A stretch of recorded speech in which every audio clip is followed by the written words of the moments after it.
Hello tout le monde, j'espère que vous allez bien. Alors aujourd'hui, vidéo meal prep, comme d'habitude, pas prévu. Là j'ai fait un banana bread comme je vous l'ai déjà filmé plusieurs fois. Eh bien, j'ai pas filmé la recette, mais je peux vous la remettre en barre d'infos.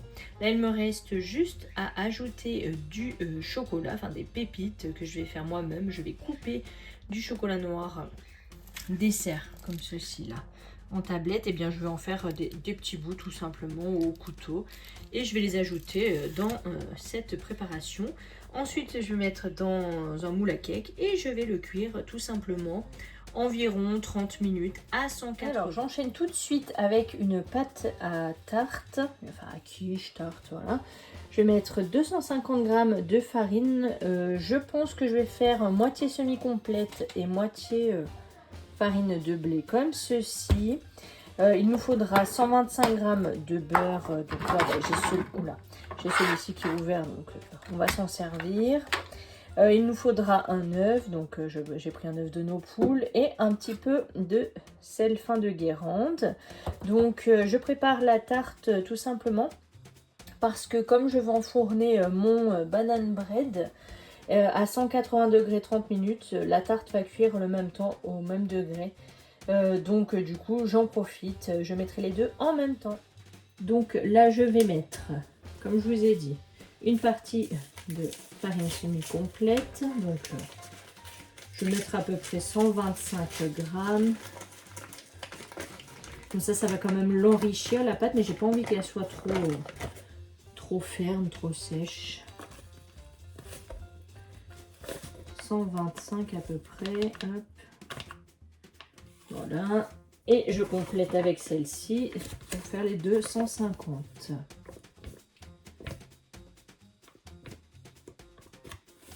Hop là, parfait. Là, j'ajoute mon beurre en morceaux directement. Donc là, il nous faut 125 g de beurre. Je vais les couper, les morceaux de beurre pas trop gros. Ainsi, ça me permettra de mieux mélanger à la main la pâte, ça sera plus facile pour moi. Hop.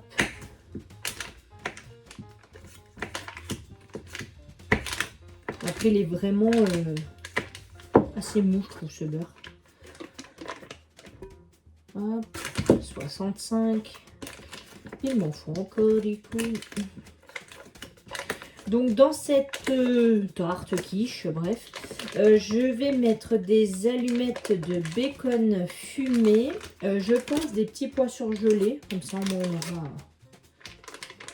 quelque chose d'un peu plus complet. De la crème. Et qu'est-ce que je vais mettre d'autre? Et des œufs. Voilà, tout simplement. Sûrement quelques épices pour donner du goût. Et ce sera parfait. Voilà, 125 grammes. Impeccable. J'ajoute direct le sel. Ça, je vais faire à l'œil. Voilà, ce sera très bien. Et là, en fait, j'espère que vous allez voir, c'est pas facile. En fait, là, je prends la pâte comme ceci. Vous voyez à travers. Et en fait, je vais essayer d'intégrer le beurre dans les farines, tout simplement. Voilà, je fais comme ceci. Et un bon petit moment pour obtenir une pâte. Et quand je vois que ça s'est déjà bien amalgamé, eh bien je vais ajouter mon œuf entier, le blanc et le jaune. Je verrai la consistance de la pâte et si c'est pas suffisant, je peux toujours ajouter une cuillère à soupe d'eau froide. Si l'œuf est assez grand, en général, ça suffit. Mais là, comme j'ai mis de la farine semi-complète, c'est comme une bonne partie, 50% du coup. On verra. Voilà, voilà. Montrer une partie de la pâte, vous voyez, ça fait comme ceci. Alors, c'est encore très friable, vous voyez. Donc, du coup, là, je vais ajouter l'œuf immédiatement. Et ensuite, je vais à nouveau malaxer avec les mains. Donc là, hop, on ajoute l'œuf. Je me lave les mains et j'arrive. Donc là, l'œuf est à l'intérieur, il est juste là. Donc maintenant, on va prendre la pâte, on va intégrer l'œuf dedans. Et on va essayer de venir former une boule une fois que ça sera bien amalgamé, bien entendu. Hop. J'ai l'impression que ça sera vraiment bien suffisant. L'œuf, que je n'aurai pas besoin de rajouter de l'eau. Ça a été bien gros. La plupart des œufs de nos poules sont assez gros quand même. Donc du coup,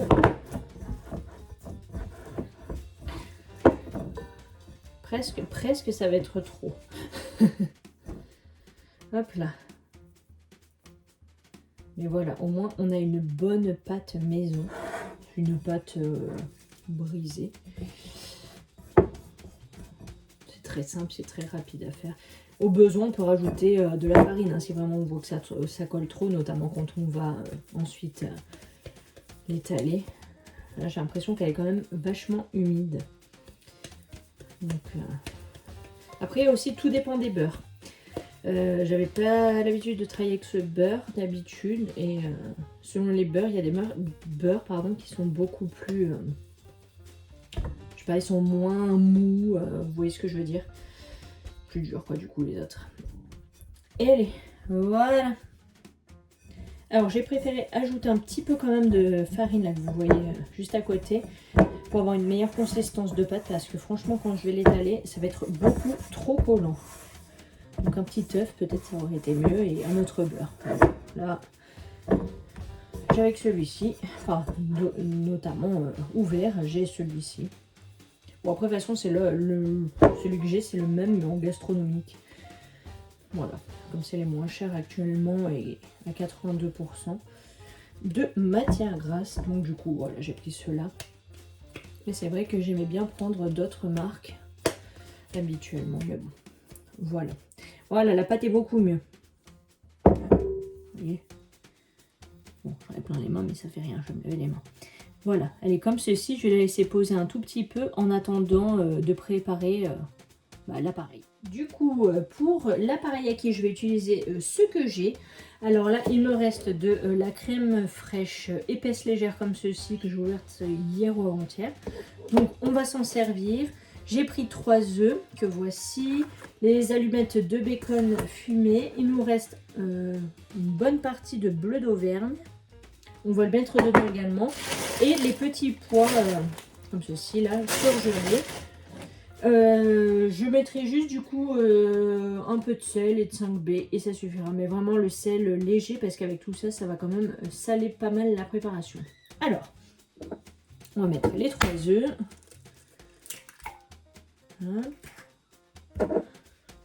Les coquilles de côté, je les mettrai au poste tout à l'heure.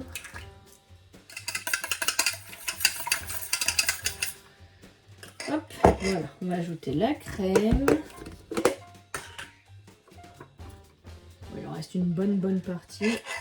Alors attendez, hop, je change de place. Largement suffisant. Et au moins, rien ne se gaspille. Comme j'ai pas vraiment prévu de menu, comme je vous disais dans mon retour de course juste avant, si vous l'avez vu, j'avais quelques idées. Donc j'ai acheté soit en conséquence ou soit on avait déjà les choses. Mais voilà, ce que j'avais envie, c'était vraiment vider les placards, le frigo. Mais bon, le frigo, comme je vous disais, il n'y avait pas grand chose. Mais le congèle, oui. Et après, comme on a les légumes du producteur chaque semaine, des fois, ça s'intègre pas forcément dans la recette. J'essaie toujours, bien sûr, je ne vais pas gaspiller. Hein, on utilise tout, on mange tout. Mais des fois, ça me fait un peu changer ou quoi. Donc là, cette fois-ci, je ne me suis pas trop cassé la tête. Vu que je voulais un peu faire du vide. Et comme ça, au moins, quand on fait une recette et qu'il reste quelque chose, et ben au moins, ça me permet de tout utiliser rapidement. Voilà, là, je vais mélanger les œufs avec la crème. Voilà. Du coup, je vais juste mettre un peu de sel, mais pas beaucoup. Pas envie que ce soit trop salé. Voilà, les petits pois, je ne vais pas en mettre une tonne non plus.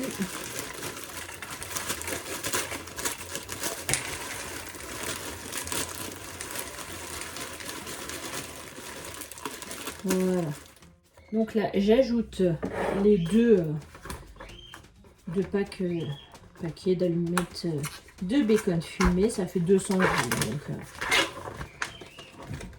à force, j'aurais peut-être dû prendre un plus grand quand même de contenant. En fait, les autres, comme je viens de cuisiner, j'en ai un là. L'autre, il est à laver. L'autre, il est dans le lave-vaisselle qui est en train de finir. Donc, compliqué. Ça va le faire ou pas. On verra bien. Voilà, je vais couper le bleu d'Auvergne en morceaux, grossiers, on va dire. Voilà, sans prendre trop la tête. Et je vais l'ajouter à la préparation qui est juste énorme là-dedans. Ensuite, je vais étaler ma pâte. Alors, j'ai pris du papier sulfurisé, à peu près de la taille de mon moule à tarte. Et là, je vais étaler ma boule de pâte au rouleau. Je vais essayer de la faire la plus ronde possible. Voilà, hein. C'est pas dans Top Chef ici. Hop. Voilà, j'essaie de l'étaler le mieux possible pour avoir des bords. Je vais en couper un petit peu là pour ajouter dans un coin là, voilà là, où il en manque un peu. Ensuite, je vais la piquer et je vais la mettre à cuire tout simplement en même temps que le cake à 180, 30-35 minutes environ. Voilà, la pâte est piquée. Je vais ajouter ma préparation, comme ceci. Et ensuite, le bleu d'Auvergne, je ne vais pas rajouter dedans, sinon ça allait déborder à force. Donc il est là et je le parsemerai par-dessus tranquillement. Là, j'ai mis le four à préchauffer. Avant cuisson. Alors, je viens d'enfourner la quiche, tarte, quiche, bref, voilà. Et en même temps le banane bread. Du coup là je m'attaque aux cookies, comme ça dès que c'est cuit, eh bien je peux les enfourner. Donc là j'ai pris, on va commencer dans l'ordre, hein. Enfin dans l'ordre où je les ai disposés. Il va me falloir un petit peu de sel fin de Guérande. J'ai pris des noisettes pour mettre en topping, de la farine. Il me faut un œuf, du miel. Là c'est du miel de lavande, il est trop bon, j'adore. Donc je vais mettre du miel de lavande, du beurre, du sucre cassonade, du sucre vanillé que j'ai fait maison, du chocolat noir dessert que je vais couper en petits morceaux et un petit peu de levure chimique. Alors on commence tout de suite. Je vais éteindre derrière la hotte. Je pense que vous y voyez mieux comme ceci. Alors là, je mets 250 g de farine. Le saladier, je viens de le laver, bien évidemment. Mais je m'en resserre vu que j'en ai pas d'autres. Alors, 250. On va ajouter la levure chimique. C'est un demi-sachet. En fait, je me suis servi tout à l'heure de la moitié du sachet pour le banane bread. Je vais mettre un petit peu de sucre vanillé, l'équivalent d'un petit sachet on va dire, hein, de sucre vanillé. Voilà, hop. Et là ils disent 90 g de sucre, mais moi je mets pas autant. J'en mets environ 60 g et franchement je trouve personnellement que ça suffit.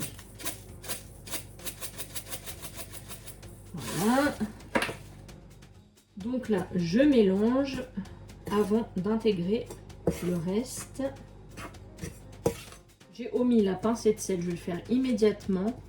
Vraiment un petit peu, hein. Voilà, ça suffit. Je remélange. Ça, c'est un exhausteur de goût.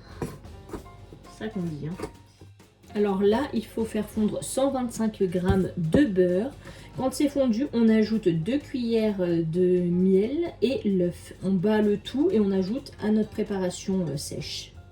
Pour le beurre, déjà je finis celui-ci, hein, que j'ai utilisé pour faire la pâte à tarte. Bien évidemment, on va en entamer un autre. Donc 125 g. Je le coupe pas trop gros. Par contre, le beurre, j'ai déjà fait la cagade plusieurs fois au micro-ondes de le mettre un peu trop fort. Donc là maintenant je fais bien attention, je le mets vraiment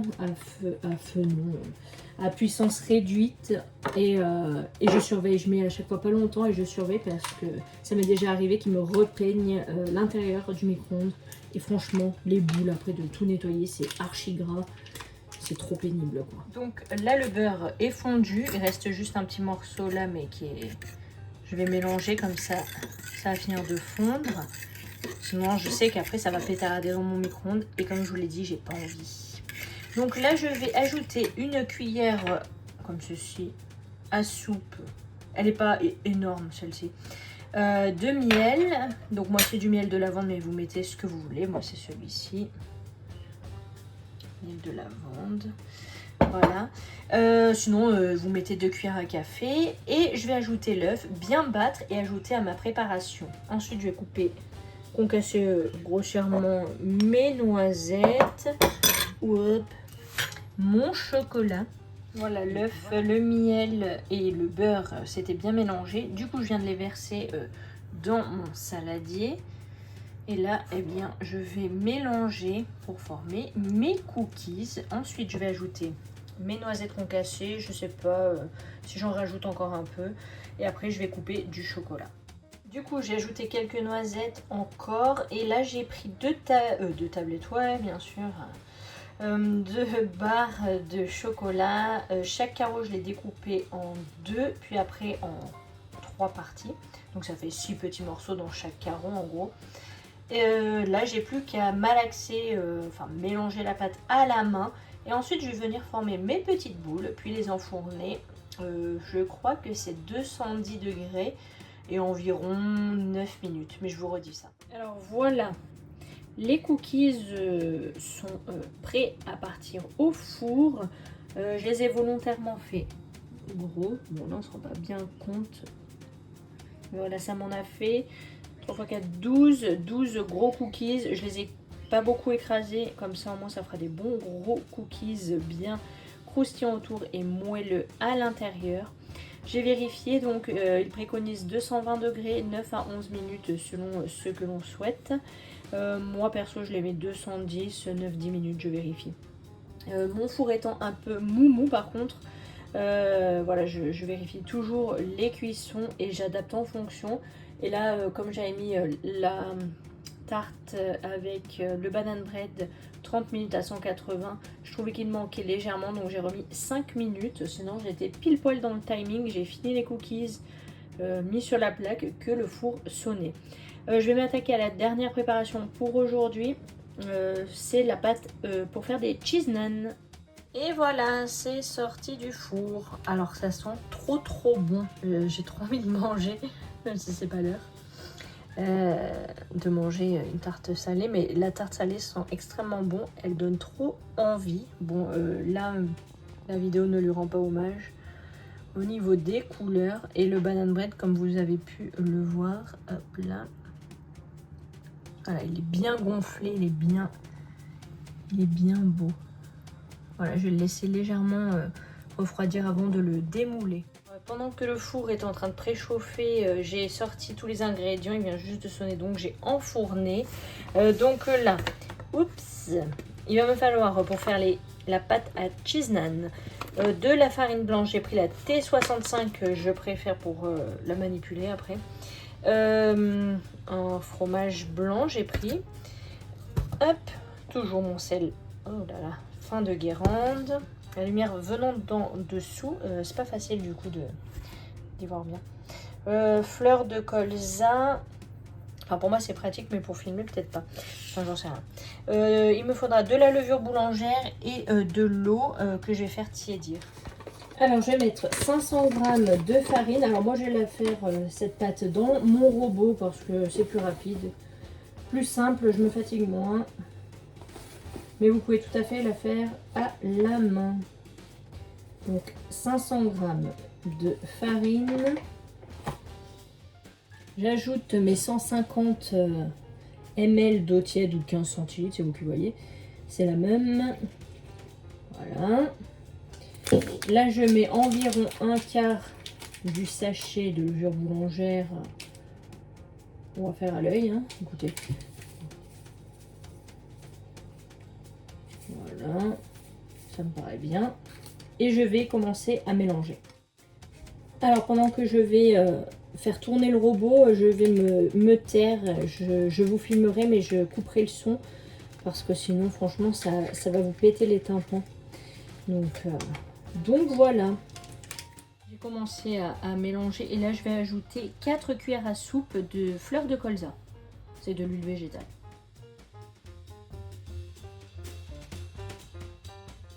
Là j'ajoute mon yaourt et je vais continuer de mélanger. Donc là je l'ai coupé vite fait pour vous parler, pardon.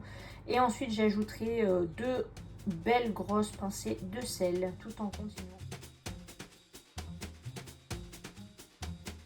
Et voilà les cookies, ils viennent de sortir. Ça donne envie. Et voilà, la pâte est prête. Là, je vais la mettre à pousser environ 2 heures à couvert dans un endroit tiède, voilà, hein, qui va faire pousser la pâte un petit peu. Et ensuite, je m'occuperai des cheese naan ce soir pour le repas. On mangera ça avec une soupe. Du coup, là, je vais portionner le banane bread. Donc je vais le couper en 2 et comme ça nous fera 2 petits déjeuners qu'on accompagnera de fruits, d'amandes, de yaourt, voilà, de ce qu'on a envie. Là, la tarte, je vais enlever le couteau, j'allais la couper. Donc là pareil, je vais la couper pardon, en 6 parts. Comme ça nous fera 2 repas et on va accompagner ça de crudités.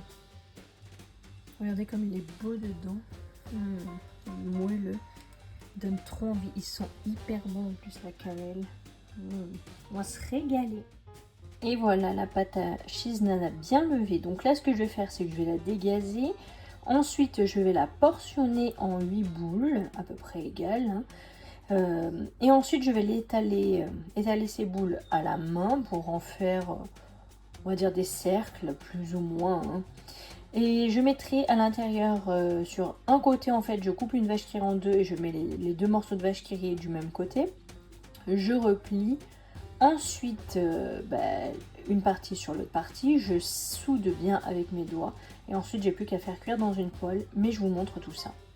Donc j'ai pesé la boule. Elle fait 750 grammes. Donc je vais faire des boules de 93-94 grammes, si je dis pas de bêtises, donc 8 boules. Voilà, mes petites boules sont faites, donc j'en ai bien 8. Et là en fait, je vais faire comme ceci, je me casse pas du tout la tête, la pâte n'est pas collante, vous voyez. L'avantage de la farine T65, avec ce type de pâte, je trouve ça très manipulable, donc voilà, c'est pour ça que j'utilise celle-ci. Après j'aplatis un petit peu avec les mains. Voilà, j'essaye de bien l'agrandir.